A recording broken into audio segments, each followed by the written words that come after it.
On the night of April 7th, 2014, 32-year-old Robin Spielbauer tucked her 10-year-old daughter into bed in their house in Amarillo, Texas. Robin told her daughter that she loved her, said goodnight, and then walked out of the room. Robin could hear the TV on in the front room of the house, and she began heading that way, but before she got there, she stopped to look in on her younger daughter. Robin peeked into her bedroom and saw the little girl was already fast asleep. And as soon as she saw this, Robin just felt this complete sense of calm come over her. As a single mother with 2 young kids, Robin's days could get busy and chaotic. But she was finally able to relax each night when she knew her daughters were safe and sound in their beds like they were right now. Robin left the bedroom and walked down the hall into the front room of the house, where she found her mom and dad watching TV. Robin took a seat on the couch with her parents, grabbed her phone out of her jeans pocket, and quickly sent a text message. Robin's mom looked over and asked her daughter if everything was okay. She was fine, just making some plans. Robin knew her parents loved having her and the 2 girls in the house, and they played a huge part in helping her take care of the kids. But Robin thought in a perfect world, she would not be living with her parents in her early 30s. Because for many years before she wound up back at her parents' house, Robin had been living a life she loved on her own. When she was 22, she had fallen in love with a great guy named J.D. Spielbauer. J.D. was a former United States Marine and had served in Afghanistan and Iraq. Robin's father had been in the military most of his life, and so her parents had been really happy when Robin started dating a military veteran. Robin got pregnant just 2 months after they started dating, and so she and J.D. had their first daughter, then got married, and then they had their second daughter a few years later. And for Robin, ever since she was young, all she had wanted was to be a mom. And so she didn't really care that she and J.D. struggled with money sometimes, or that raising kids really wasn't always easy. She and her husband loved each other, and they had these 2 beautiful girls. That was more than enough to be grateful for. But in 2012, after she and J.D. had been together for almost 10 years, everything began to change. J.D. became distant, and he started spending a lot of time away from home. And not long after that, Robin had discovered that J.D. was cheating on her with a woman named Katie Phipps, who just happened to be one of Robin's friends from church. After Robin had learned that her husband and friend were having this affair, she divorced J.D., took the kids, and moved back in with her parents. And not long after that, J.D. had married Katie Phipps, which really only added to the tension. Back on the couch, Robin's phone buzzed in her hand. She glanced down at the text, smiled, and got up. She told her parents she would have to run out for a bit, and asked if they could watch the kids while she was gone. Her mom said of course, and then asked if Robin was going out to meet her new boyfriend. Robin blushed a little, but didn't respond.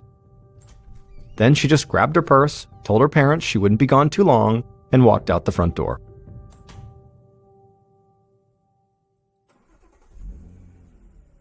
A few minutes later, at about 9:30 p.m., Robin drove her black Chevy Tahoe out of town and turned onto Helium Road, which was a long, winding dirt road surrounded by farmland on both sides.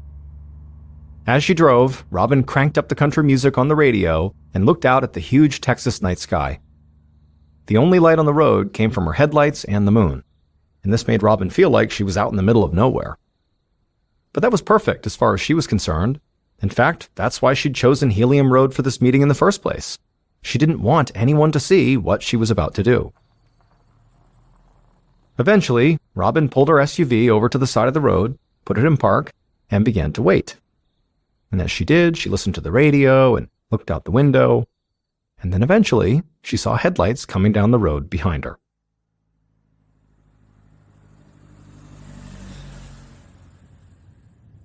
The following day, at noon, almost 15 hours after Robin had left her house, a middle-aged man drove his truck down Helium Road. The sun was bright, and it was about 65 degrees Fahrenheit. It looked and felt like a perfect spring day. As the man was driving, he spotted something in the distance, so he slowed down and squinted. And he was surprised by what he saw. 3 young girls were running down the road right towards him, and they were screaming. This part of Helium Road was usually pretty deserted, and it wasn't really a place where kids played. So the man immediately hit his brakes, put his truck in park, and stepped outside to see what was going on. He walked over to the girls and asked if they were okay. and without breaking their stride, all three girls pointed behind them and started yelling, "She's dead! She's dead!" The man looked where the girls were pointing, and he saw there was a black SUV parked on the side of the road. He told the girls to stay where they were, and then he ran over to the SUV. And when he got there, at first glance, it just looked like somebody had abandoned the vehicle. However, when he walked to the passenger side of the SUV and looked at the ground, he just froze. The man was in total shock at what he saw, and it horrified him that three young kids were clearly the first ones to have stumbled onto the scene. The man took a breath and steadied himself, then he grabbed his phone and dialed 911.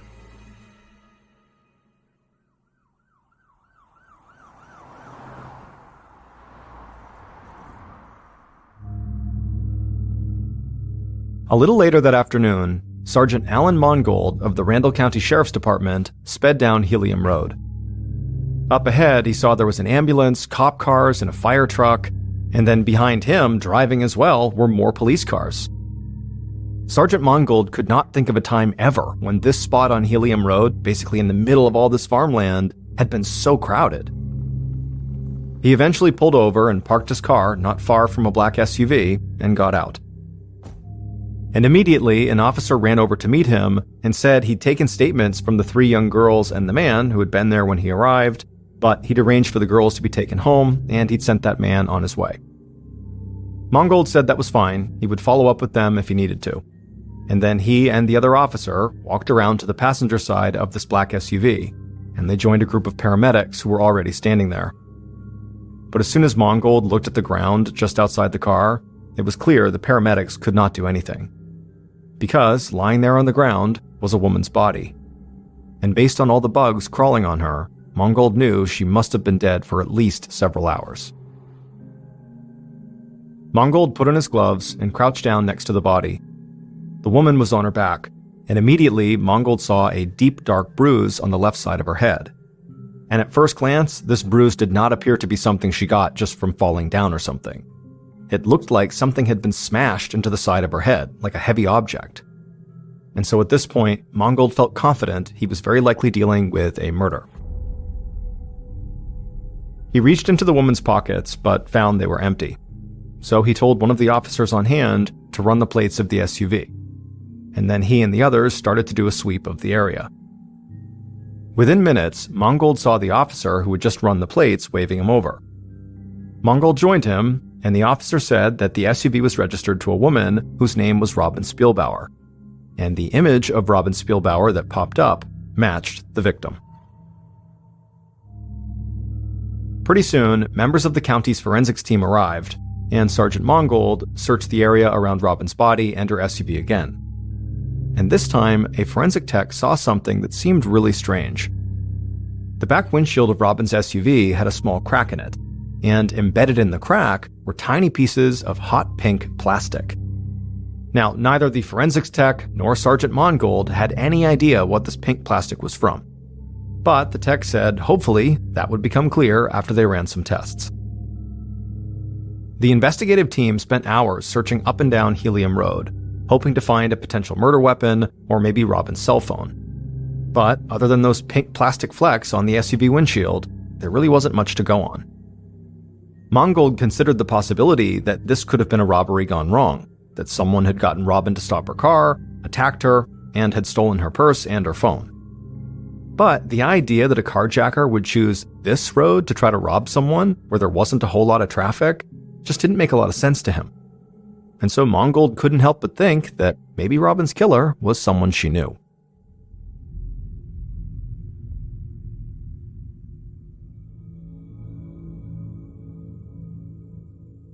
The following morning, April 9th, Sergeant Mongold sat at his desk reviewing the autopsy report. The report stated that Robin had most likely died the night before her body was found, and then her body had just laid outdoors on the side of the road overnight. And even more importantly, the autopsy report confirmed that Robin had been murdered. Because in addition to the blunt force trauma wound that Mongold had found on the side of her head, the medical examiner had also discovered a gunshot wound from a .22 caliber pistol in the back of Robin's head.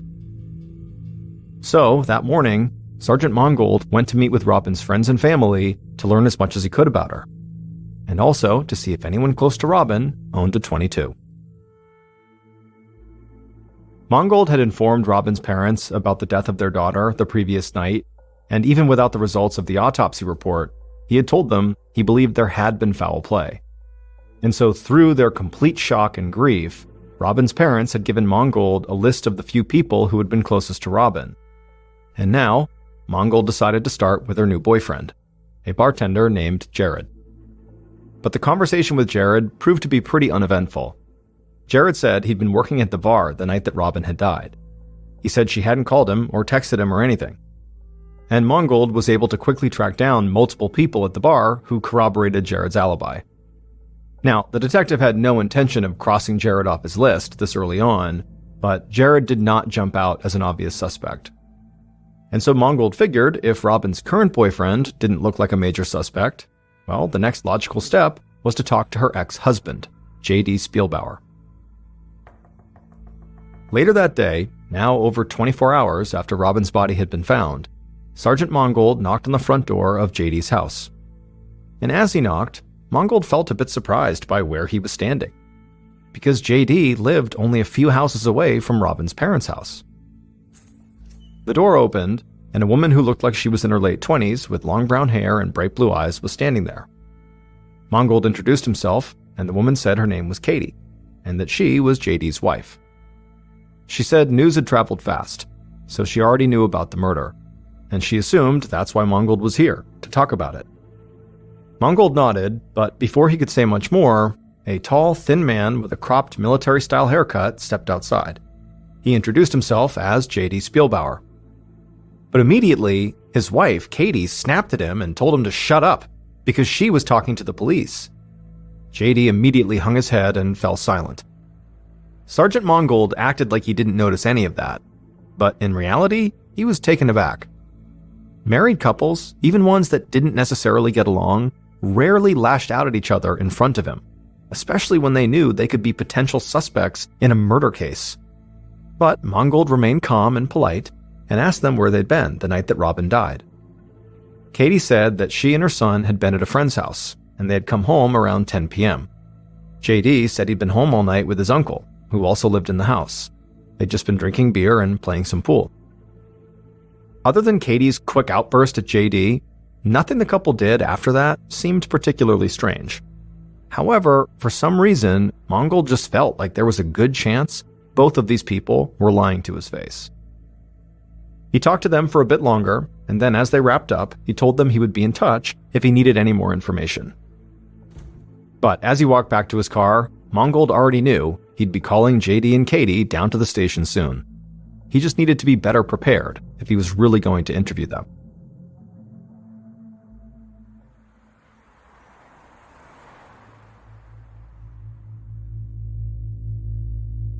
After leaving J.D. and Katie's house, Mangold drove a few minutes across town to Robin's best friend Erin's house.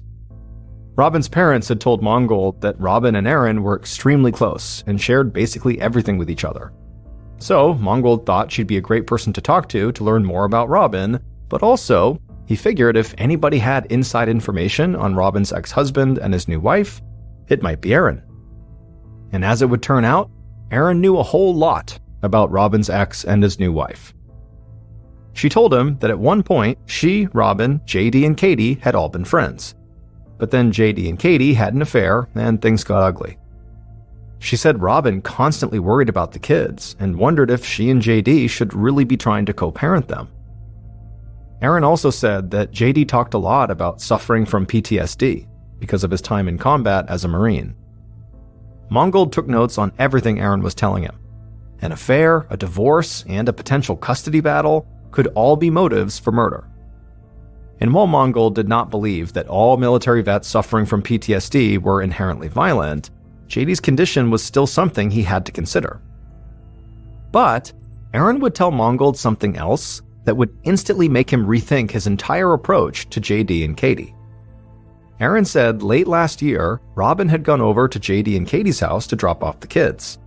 However, when Katie had come in and seen her husband and Robin talking, she screamed, grabbed Robin, slammed her into the fireplace, and threatened to ruin her life. That evening, Sergeant Mongold led JD into an interview room at the sheriff's station, and then he sat down next to him at a small round table that was pushed up against the wall. JD was wearing a t-shirt, jeans, and a baseball cap that he kept messing with like he was nervous. Mongold had spent most of the previous night trying to learn as much as possible about Robin, JD, and Katie's relationship, and he had worked with the phone company to secure a copy of text messages sent to and from Robin's cell phone. Mongold started the interview by asking JD to give him an overview of what he'd been doing on the night Robin died. JD spoke in a slow Texas drawl. He was polite and addressed Mongold as Sir, and he said basically the same thing he'd told Mongold when they met at the house. He'd been hanging out with his uncle at home, drinking and shooting pool. Mongold nodded and asked if he'd seen Robin at all on that day, but JD shook his head and said he had not seen or talked to her. Sergeant Mongold reached down and grabbed a file folder out of a briefcase. He opened the folder and pulled out a piece of paper. Then he turned to JD and said he wanted to help him because clearly JD was having trouble remembering things clearly. Mongold told JD that this piece of paper was a record of all the text messages Robin had sent and received on the night she died, and her final text exchange was with JD just before 9:30 p.m. And it was clear from this text that the two of them had been planning to meet up that night. JD immediately took off his hat and ran his hand through his hair. He apologized for lying, and then as he tried to explain himself, he started to stammer. Finally, he got out that Robin was supposed to meet him that night at his house to talk about a standardized test their older daughter was supposed to take. However, JD said Robin never showed up. At this point, Mongold really began to press JD. He asked him if Robin had never showed up, why hadn't he reached out to her? And JD really struggled to come up with an answer. He remained polite and kept calling Mongold Sir, but as he was doing that, Mongold got the impression that this was not a man who planned things out, or who could easily organize his thoughts. And so eventually, Mongold told JD that he could assume only one of two things. JD had lied because he was the one who murdered Robin, or he had lied to cover for someone else. JD just shook his head and said he would never hurt Robin. But Mongold snapped back and said, well, if you didn't kill her, who did? JD went quiet for a second, and then he looked up at Mongold and just said, I have suspicions. Now, during this interview, JD did not come out and actually say who he suspected, but Mongold thought it was pretty clear. In fact, Mongold had the same suspicion since he talked to Robin's friend Erin. So Mongold didn't waste any time. He let JD go, and then had JD's wife, Katie, brought to the station and into the same small interview room. Katie was wearing a sweatshirt with a pink camouflage pattern on it, and while her husband, JD, had looked very nervous when he came in, Katie, on the other hand, just looked mad. But before Sergeant Mongold could even ask her a question, she said she needed him, Mongold, to tell her something. She said she needed to know if JD was having an affair with his ex-wife Robin. Mongold said he didn't know if that was the case, but he did know that JD and Robin had planned to see each other on the night that Robin died. After hearing this, Katie broke down sobbing and put her face in her hands. She said she knew it. She knew Robin had been trying to tear her marriage apart because Robin had never gotten over JD after the divorce. But despite all the obvious anger Katie felt towards Robin, she insisted that she had nothing to do with Robin's murder.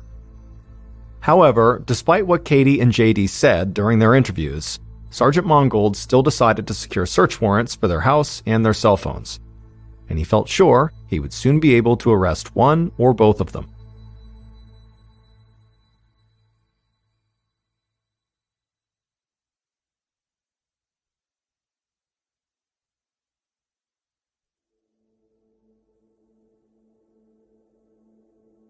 On April 10th, so just 3 days after Robin's murder, Sergeant Mongold and the investigative team searched JD and Katie's house, and they quickly found a room filled with guns.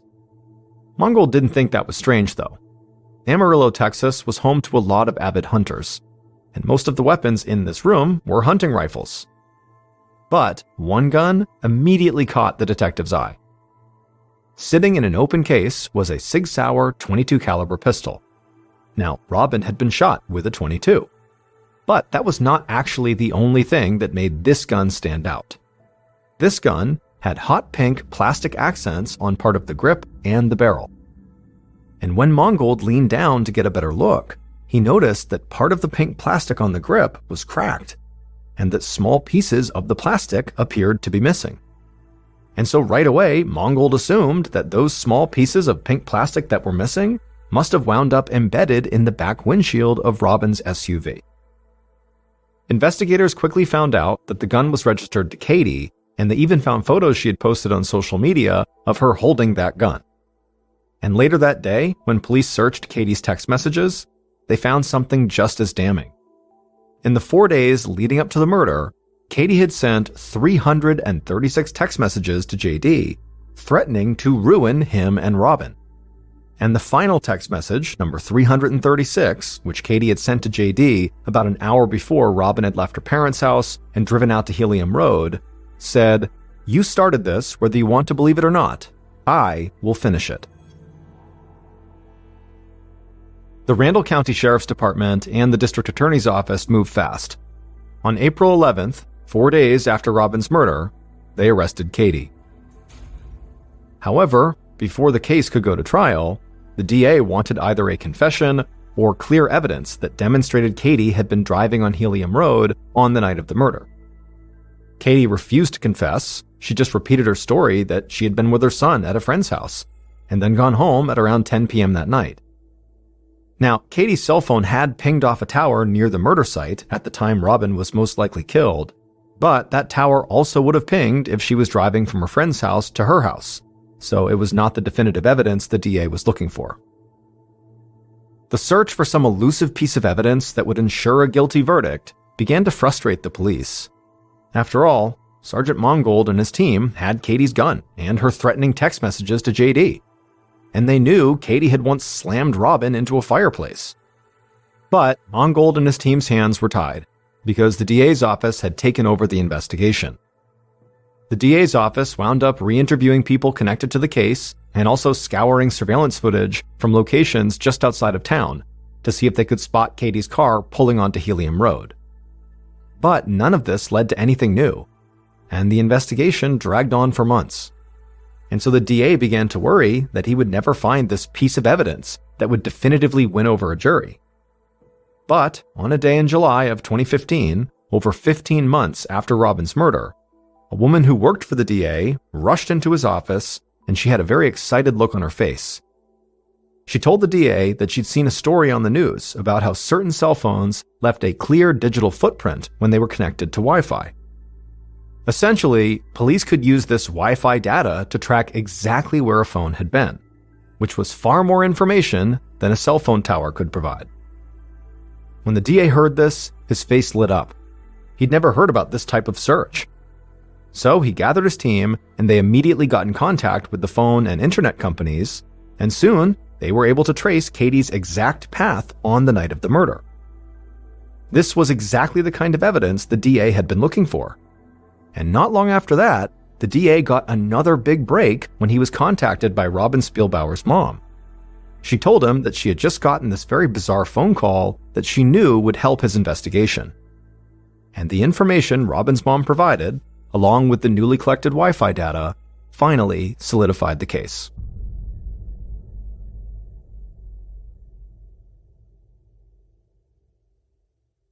Based on the information from Robin's mom, cell phone and Wi-Fi data, and evidence collected throughout the investigation, the following is a reconstruction of what authorities believed happened to Robin Spielbauer on April 7, 2014.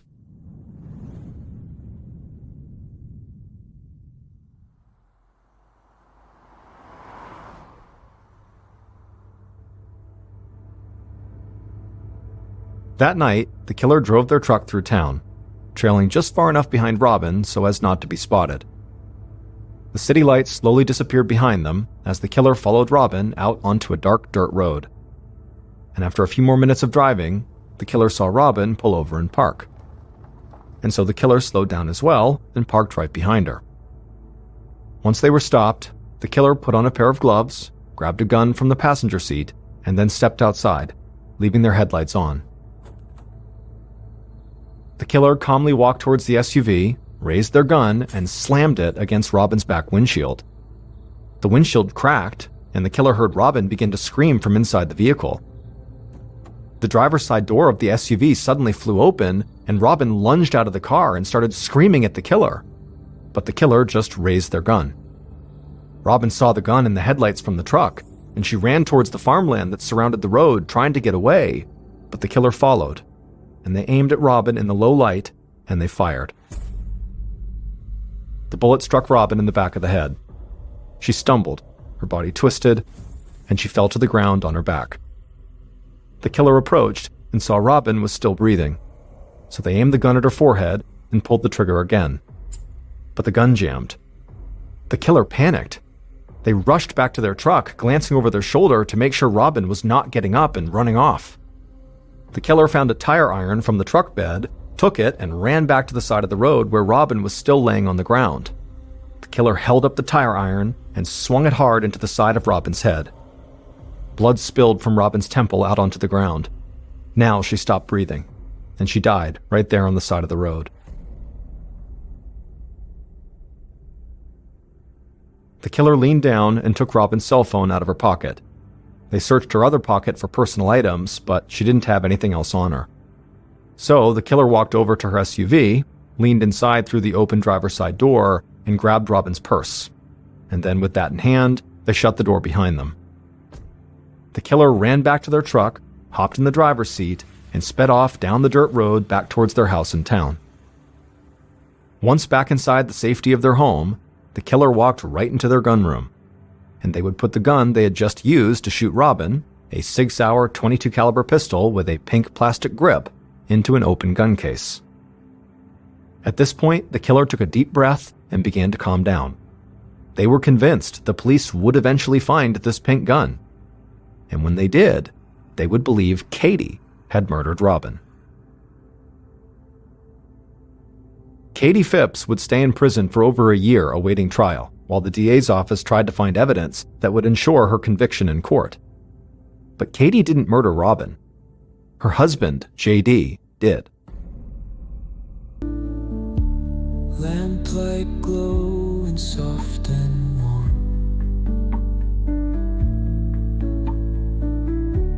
Every dusk would weather the storm.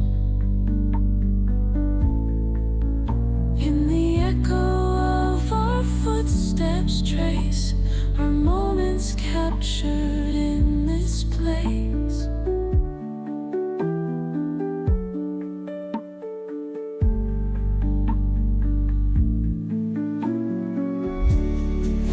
Windowsill and midnight breeze, caught in the branches of the trees. Every breath we took remains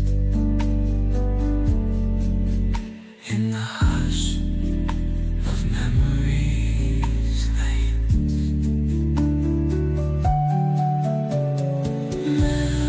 Memory lane, where dreams align.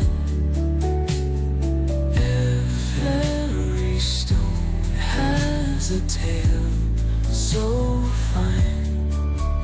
Our love engraved in every street. Here's where the past and present meet.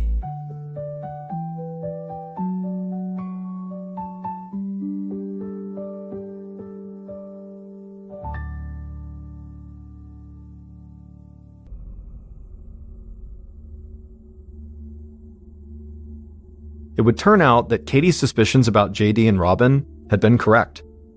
JD, who had cheated on Robin with Katie, had now begun cheating on Katie with Robin. But JD knew Katie had caught on, and the whole thing had now turned into a total mess. He wanted both women out of his life, so he murdered his ex-wife and framed his current wife for the crime. On the night of the murder, the way JD had lured Robin to Helium Road was he had been texting back and forth with her to set up a meeting, on that secluded road. That way they could carry on their affair without being seen. Police had considered JD a suspect, but the bulk of the evidence they found seemed to point to his wife Katie. She had sent hundreds of threatening text messages, had physically assaulted Robin, and had claimed she was going to, quote, finish what JD had inadvertently started. And when tests were run on Katie's gun, the pink plastic from the weapon matched the pink plastic police had found embedded in Robin's back windshield. And so, after only a 4-day investigation, police had arrested and jailed Katie. But over a year later, as investigators and the DA tried to shore up their case before going to court, new evidence came to light. Katie's phone had not been connected to Wi-Fi on the night of her murder. However, her son's phone had.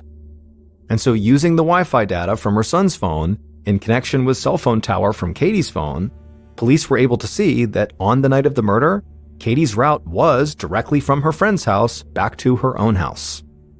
At that point, they realized Katie had been telling the truth. She did not kill Robin. Also, investigators came to believe that many of Katie's threatening text messages to JD might have been about divorcing him and exposing his affair, not about harming Robin. So with this new evidence, police released Katie from jail, and the DA admitted he had rushed to judgment about her guilt. Once Katie was out, investigators quickly turned their attention to JD. And one of the first things they discovered was that JD's stories about suffering from PTSD were a complete lie. Because JD had never served in the military. It was just something he lied about to impress women. And so the fact he had successfully carried out this lie for years and had even convinced police it was true helped lead the investigators to believe that JD was much craftier than they had given him credit for. They came to assume that everything he'd told them during the investigation was potentially a lie, and that he had the personality and the mental capacity to frame someone else for murder.